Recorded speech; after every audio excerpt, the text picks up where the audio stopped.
Here's Jerry.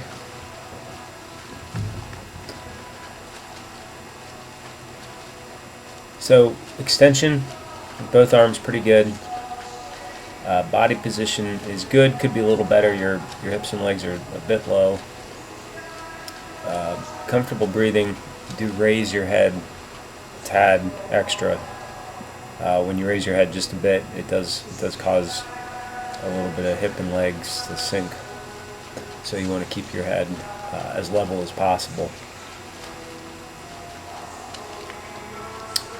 With both arms, something I noticed, and you'll see it on the underwater freeze frames at the end, you don't finish early per se.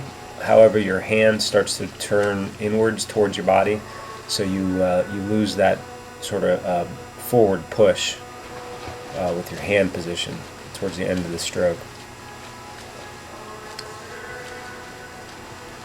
And then timing-wise, for the most part, you're entering and then you pretty much immediately go into the pole. With distance swimming, triathlon swimming, it's not a bad idea to have a slight pause or really continuation of the extension. So you would reach in and then it's like you stretch out and rotate just a bit more. If you were to watch that right hand, see how when you're turning to breathe it starts to stroke immediately.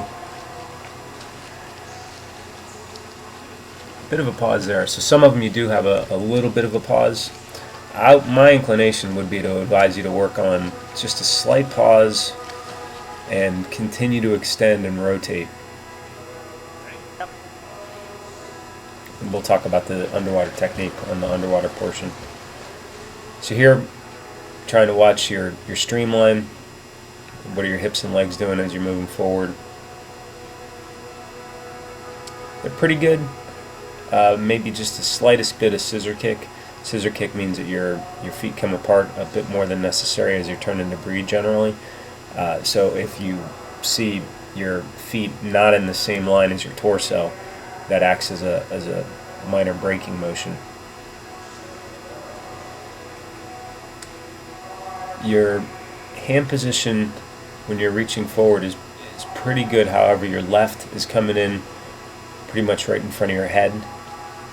And I would say that you're better off if your hand is in front of your shoulder. So move your left hand outwards 2 inches. Multiple reasons for that. Main one being when you start your pull, it's a better position to use your lat muscles. So left arm at the moment is doing a bit of an elbow slip, meaning that your hand and forearm don't really go very vertical. The vertical forearm is the key piece to getting propulsion leverage on the water. So if your elbow leads the stroke back or your hand and forearm have not gone vertical, then you're just not getting as much of a grip as you could. Second part of that is on a lot of the strokes, your hand, forearm pivot or rotate under your torso. More or less, you want your hand and forearm to stay off the side. Right arm is doing a bit more of what I call a straight arm pull, meaning that your upper arm and your forearm are sort of one line, so you're pulling down and back. That's going to be a stronger pulling motion than the elbow slipping. With both of them, if you recall our discussion, the ideal method is the high elbow catch, also known as early vertical forearm. Here, looking at a couple things. One thing I'm seeing there is when you turn to breathe, you're getting a bit of a side, like a side rotation motion, or a pulling to the side slightly. And again, that's a streamline issue. The smoother you can swim, the faster you'll swim. So one arm drill here. And when you isolate it, you are able to do more of a high elbow catch. When you watch from this angle, if you see your hand and forearm sort of disappear from view, that means you're getting early vertical forearm. And same with the right here. So you are capable of the correct motions. Doing these isolation drills, one arm drill like this, it can be tedious. It's not quick progress, but you're doing the drill to work on the technique, not for pure speed.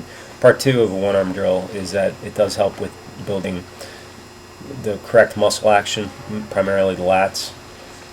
Very good. You're doing a really good job with this arm. Do it.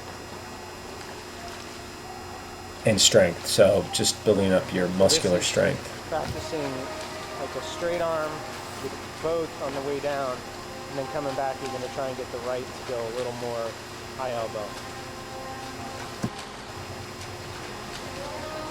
So this is good. This is where you were thinking about trying to do more of a straight arm pull, and it looks like you're getting more grab or power through the water there.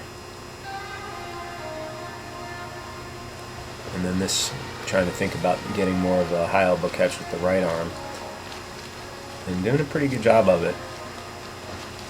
You can tell if you view this and go back and watch the previous laps, you're going through the water faster here.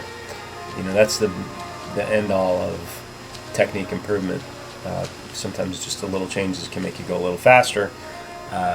Keep getting better and better at the improved technique. Well, here we're just thinking about trying to reach in front of our shoulder as opposed to crossing in at all. And so this one was Like, again, trying to reach in front of your shoulders. You have a little tendency to go inward. So you do a pretty good job, however, when you breathe, either it's the left or the right, the arm that is entering as you're turning to breathe is crossing in.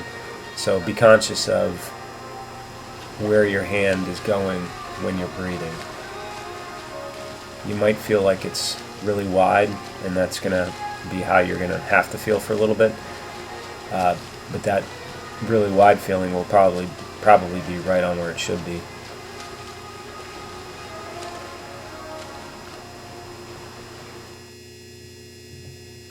So frame by frame, looking at your left arm, you extend, and then see how your torso is not really rotated very much. So you could continue, and here it's rotated a little better. That's not bad. I take that back. However, you notice you started the stroke right away. A little bit of pause there would be all right. Upper arm, forearm, same angle. So that's a straight arm pull. Another issue that's going on here is because you're turned to breathe, then your hand and forearm rotate under you. Long story short, doing a lot of one-arm drill. When you swim, try to pause that arm slightly to let your face turn back into the water before you really start to pull. That'll feel funky, but again, it's one of those things that over time will make you probably faster. So looking at your right arm, pretty good reach. Stroke starts pretty much immediately on entering, so maybe a slight pause there, and then more or less a straight arm pull. So that left series we captured was more of a straight arm pull. That's what I would want to see more of that than the elbow slip. When your elbow slips, you just don't get any grab. And then here, look at your right hand. See how it's turned into your body. Try to keep that hand flat to the back wall to keep pushing forward. Hope that helps.